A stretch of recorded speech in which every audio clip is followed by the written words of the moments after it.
The Occupy movement arrived like an unexpected season in the autumn of 2011. It was a time when many felt a deep disquiet, a sense that things were not right. Books like Occupy Brooklyn Zuccotti Park Press help us remember this important moment. They capture the voices and the energy of those days. This movement asked big questions about fairness and power.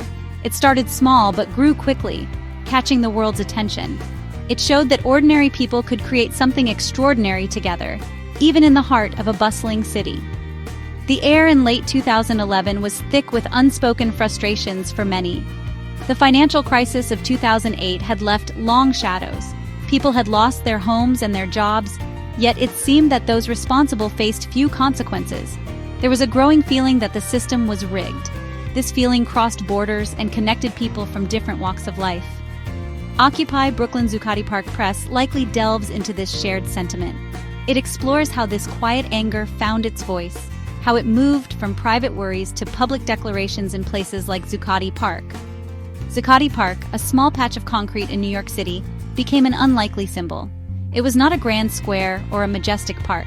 It was a privately owned public space, a detail that would become quite important, but for a few intense months, it transformed.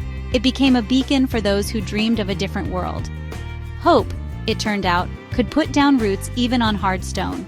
The park was a temporary autonomous zone, a place where new ideas about community and democracy were tested in real time, day after day. The call to action was simple: Occupy Wall Street. It was a direct challenge to the centers of financial power.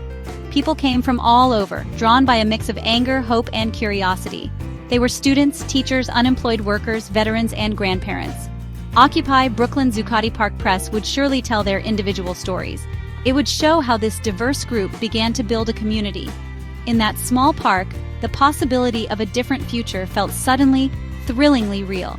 It was a beginning, a bold statement made not with violence, but with presence. The central message of the Occupy movement was powerful and easy to understand. It was summed up in the phrase, "We are the 99%.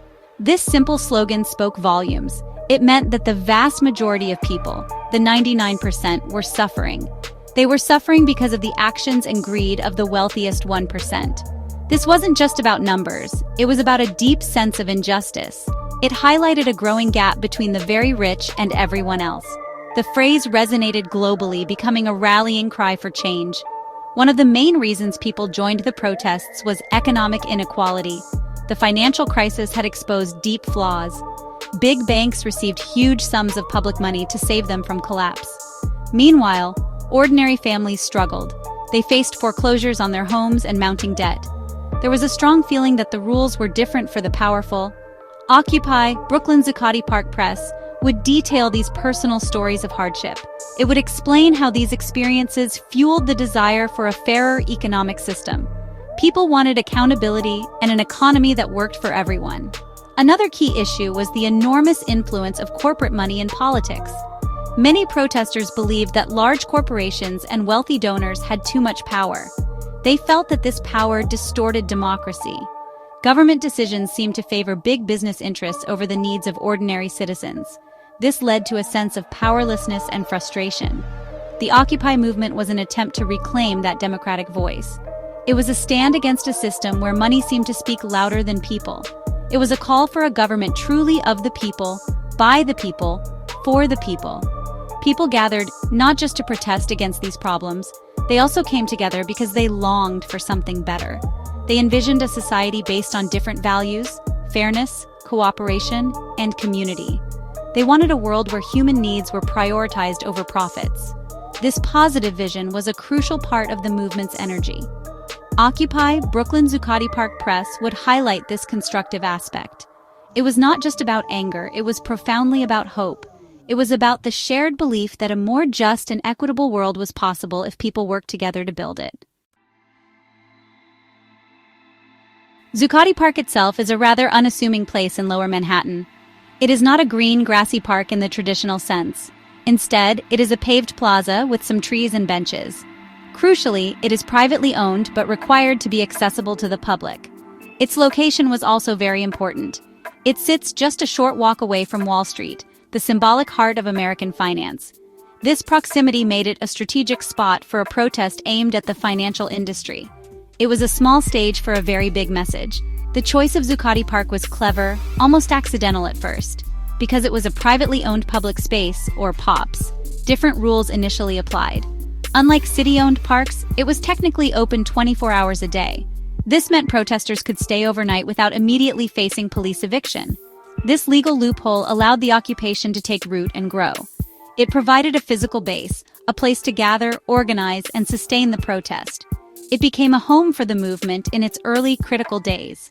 The specific regulations of this space shaped the entire protest. Over weeks, Zuccotti Park transformed entirely. What was once a simple thoroughfare for office workers became a vibrant, self-organized community. It filled with tents, makeshift kitchens, a library, and media stations. It became a living experiment in direct democracy and communal living. People from all backgrounds came together, sharing resources and ideas. The park was no longer just a place, it was an action. Occupy Brooklyn Zuccotti Park Press would paint a vivid picture of this transformation. It would show how an ordinary plaza became an extraordinary symbol of resistance and hope. The symbolic power of Zuccotti Park grew with each passing day. It became a tangible representation of the 99%. It was a place where voices that were often ignored in mainstream politics could be heard. The sight of people living and organizing in the shadow of Wall Street was a powerful statement. It challenged the status quo in a very direct and visible way. The park became a pilgrimage site for those who shared the movement's concerns. It was a small piece of land that, for a time, represented a big dream of a more just world. Daily life in Zuccotti Park was a constant hum of activity, a small city bustling within the larger one. Tents and sleeping bags covered much of the plaza, creating a patchwork of temporary homes. People were always talking, planning, or working on various tasks. There was an energy of purpose, even amidst the organized chaos. Food was prepared and shared. Information was disseminated through announcements and notices. Occupy Brooklyn Zuccotti Park Press would offer a glimpse into this unique environment. It would show how strangers learned to live side by side, united by a common cause. Decisions within the occupation were made through a process of direct democracy. The main forum for this was the General Assembly. These were open meetings where anyone could speak and participate in making decisions. To ensure everyone could be heard, especially without amplified sound initially, they used the people's mic. One person would speak a short phrase, and the crowd around them would repeat it loudly. This allowed messages to travel across the entire assembly. It was a slow process, but it aimed to be inclusive and non-hierarchical, reflecting the movement's core values. To manage the practicalities of the occupation, various working groups emerged. There was a media team to communicate with the outside world. A sanitation group worked to keep the park clean. The food team organized donations and prepared meals. A medical station provided basic health care. These groups were largely self-organized, with people volunteering their skills and time. This decentralized structure was key to the park's functioning. It showed how a community could provide for its own needs through cooperation and shared responsibility, a core theme in Occupy Brooklyn Zuccotti Park Press. The atmosphere was often one of incredible solidarity and shared purpose. People who might never have met in ordinary life found common ground. They learned from each other, supported each other, and built strong bonds. There was a palpable sense of creating something new and important. This wasn't just a protest, it was an attempt to model a different way of being together. The daily acts of cooperation and mutual aid were as much a part of the message as the political slogans. It was a community built on hope and a desire for change. One of the most remarkable aspects of life in Zuccotti Park was, honestly, the system of mutual support. Central to this was the People's Kitchen. This kitchen, run by volunteers, managed to provide free meals for hundreds, sometimes even thousands of people every single day. Donations of food just poured in from supporters across the city and honestly, even beyond. It was a real testament to generosity and organization. The kitchen wasn't just about sustenance, it was a place of community. Sharing food together really reinforced the bonds between occupiers and demonstrated the principle of, from each according to ability, to each according to need. Another inspiring creation was the People's Library. It started with just a few donated books, and before long it grew into a collection of thousands. The library was open to everyone. a space for reading, learning, and quiet reflection. It symbolized the movement's commitment to education and the free exchange of ideas. Books were carefully cataloged and cared for by volunteer librarians. Occupy, Brooklyn Zuccotti Park Press would surely dedicate space to this beloved institution. The library showed that resistance could also be about nurturing minds and sharing knowledge, a quiet but powerful form of protest. Beyond food and books, there was also a focus on health and well-being. A volunteer medical team, including doctors and nurses, set up a station to provide first aid and basic medical care. They dealt with everything from colds and blisters to more serious issues. There were also efforts to provide comfort and emotional support. In a challenging environment, these acts of care were just so vital. They showed a deep commitment to looking after one another. The health and safety of every person in the park was considered a collective responsibility. The overarching spirit was one of radical solidarity and mutual aid. People shared what they had, whether it was a blanket, a skill, or just a listening ear. If someone needed help, others would step in. This culture of sharing was fundamental to the occupation. It was a practical demonstration of the kind of society the protesters wanted to create. Occupy, Brooklyn Zuccotti Park Press would highlight how these everyday acts of kindness and support were honestly the lifeblood of the movement. They built a resilient community capable of facing many challenges together. Life in Zuccotti Park was not easy. The occupiers faced numerous significant challenges. The changing weather was a constant adversary. As autumn deepened in New York, temperatures dropped. Rain and wind made conditions difficult, especially for those sleeping in tents. Keeping warm and dry became a major daily struggle. The physical discomfort tested the endurance of everyone present. Maintaining morale in such conditions required a great deal of personal and collective strength. The simple act of staying put became an act of defiance against the elements. The police presence was another major challenge. While the occupation began with a degree of tolerance, this shifted over time. There were increasing restrictions, arrests, and sometimes forceful confrontations. The threat of eviction loomed constantly, creating an atmosphere of tension and uncertainty. Occupy Brooklyn Zuccotti Park Press would document these encounters. The police actions aimed to disrupt and dismantle the protest. This created a significant psychological pressure on the occupiers, who had to navigate this constant scrutiny and potential danger. It was a daily reminder of the forces they were up against. The movement also faced criticism and misrepresentation in some parts of the media and from the public. Some reports focused on negative aspects or dismissed the protesters' goals as vague or unrealistic. Being portrayed unfairly was demoralizing. It made it harder to get their core message across to a wider audience. The occupiers had to constantly work to define themselves and their aims. They battled not only for physical space, but also for control of their own narrative. This struggle for understanding was a key part of their daily fight. Internal challenges also arose, as they do in any large diverse group of people. Maintaining organization and consensus among individuals with different backgrounds and perspectives was complex. Disagreements over tactics or priorities sometimes occurred. Dealing with individuals who caused disruption or did not adhere to community guidelines was difficult. The sheer effort of sustaining the occupation day after day also led to burnout among some participants. Occupy, Brooklyn Zuccotti Park Press would likely explore these internal dynamics with honesty, showing the human complexities of such an endeavor. The occupiers showed remarkable ingenuity and resilience in response to the challenges they faced. To combat the cold and wet weather, they adapted. Tarpaulins were strung up to create more sheltered areas. Donations of warm clothing, blankets, and sleeping bags were distributed. People huddled together for warmth and shared hot drinks from the kitchen. There was a collective effort to winterize the camp as much as possible. This practical problem-solving demonstrated their determination to stay. They refused to let physical discomfort defeat their spirit or their presence. In response to police actions and restrictions, protesters often employed tactics of nonviolent resistance. They documented interactions with the police, using cameras to record events. Legal support teams were formed to help those who were arrested. When faced with attempts to clear parts of the park, they would often link arms and peacefully resist. Occupy, Brooklyn Zuccotti Park Press would likely detail these moments of courage. They tried to de-escalate tense situations while standing firm on their right to protest. This careful balance was a constant negotiation. To counter negative media portrayals and public misunderstanding, the Occupy movement developed its own media channels. They used websites, social media, and live streaming to share their stories directly.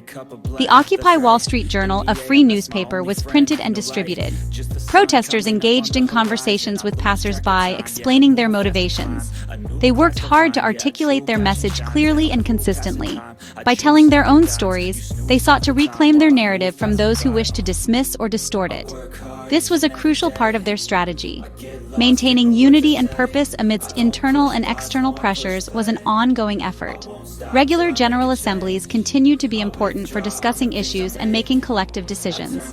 Small group discussions helped to build consensus and address grievances. The shared goals of economic justice and democratic renewal were constantly reiterated. The sense of community and the hope for a better future provided powerful motivation.